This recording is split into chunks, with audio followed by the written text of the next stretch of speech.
Thank you guys so much for joining us today.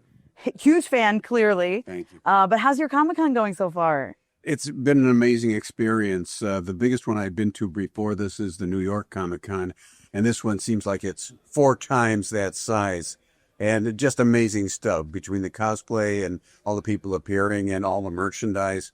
It's an amazing experience. It's my first time at this Comic-Con ever. Usually I've been on the outside just lurking, but I never bought tickets to this place. So it's really cool. It's been a great experience. First time for me, too. I think it's very impressive. Oh, I like that. I see what you did there. Yeah, it's overwhelming, but exciting as well. Yeah, great energy. It's overwhelming, but we just saw George Takei. So like a second ago, I went, Mr. Sulu is 3 yards away from me. This is amazing. That doesn't usually happen. Yeah, I mean, and there's lots of Svengoolie fans here. I've seen a few out there, a few cosplays. I don't know if you guys have seen any yet. No, it is actually cosplays? Yeah, I've seen a couple. Oh my gosh. Yes. I mean, listen, it's iconic, beloved, like... It's moronic. That too, it is. But I want to ask you guys too, for like, what was it like joining this just massive thing? Terrifying. Absolutely. I'm sweating just thinking about it right now.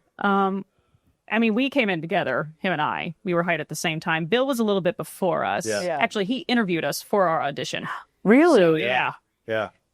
Our hands were in, I grew up watching Svengoolie. I grew up in Chicago, and that's when Svengoolie was just a local show. And every weekend I would wait, intently for that magical hour and a half. And Rich is still doing it. He's better than ever. And just to share the camera with him is such an honor for all of us. Yeah. How about for you coming in? Oh, yeah, overwhelming. But also the whole team it's small. And so there's a very welcoming energy, and it's very easy to click with everybody. It's been really nice. Yeah. Yeah, I mean, we watch it as like a family. Like we're like my kids now, they're 12 and a half and 14, and they'll be like, "What's on Svengoolie tonight? It's Saturday," and we're like, "Well, I got the email. I can." One thing that I always hear is that when you do signings and such, people say, I watch you with my family. And how many shows are there that family with all ages will tune in to watch? And the nicest comment is when they say, I used to watch you as a kid, but now I watch you with my kids. Yeah, it's true. It really is. And what I love is like, it's a good way to introduce these like older movies too to a new generation. So can you talk about that? Yeah, definitely. A lot of the Universal movies, the classics, in many markets had not aired in maybe 20 years when we started showing them. So, there's a whole generation that didn't ever see them unless they had a parent who went out and, rented them. But I think that's it. It's nice to be able to bring stuff up to people that they never saw. And, even some of the odd stuff like the Inner Sanctum Mysteries. And it's stuff that really helps show all the genre has to offer. Absolutely. Do you guys want to touch on that? I am learning new movies while also watching the show. That's exactly what I was. What is this one? A whole new world of I should watch. It's fun to watch how kids grew up. Today's generation of kids grows up more on slasher movies than horror movies. So just the mere fact that they're willing to accept horror as opposed to slasher films I think it's progress. I think we're heading in the right direction. And they have the attention spans for it, too. Yeah. That's hard. Because even I fall asleep as well. That's just my material. I was going to say, it's helpful that it's split up into like the comedy, You get the like moments and you're like, okay. Now Hopefully, we wake you up. Yeah, that's what we're hoping for. No. Is there, I mean, you've done so many, but is there one particular movie that really like that show sticks out in your mind that you had fun doing or? Oh, I've had fun doing a lot of them.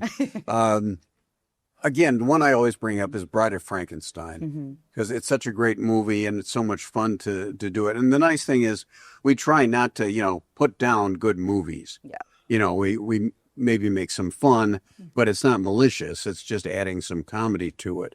And I definitely, Bride of Frankenstein has always been one of my favorites. And I think that's the top of the list there. For you guys, has there been one you've had the most fun doing? We just filmed Frankenstein, the Universal, and it was so much fun to dig into that and, to honor it, but also poke a little fun as well. That was a blast. It's funny when we're writing the episodes, the worse the movie is, the easier it is to write to because there's so much to make fun of. When the movie is good, like Frankenstein, you find yourself going, I can't make fun of this. This is perfect. Yeah.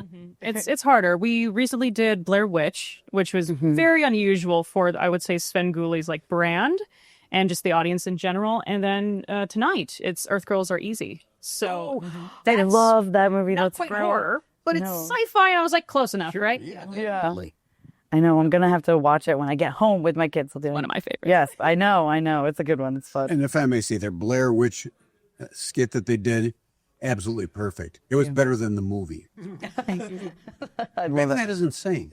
Yeah, exactly. Well, thank you all so much for taking the time today. And that was us at that hashtag show from San Diego Comic-Con.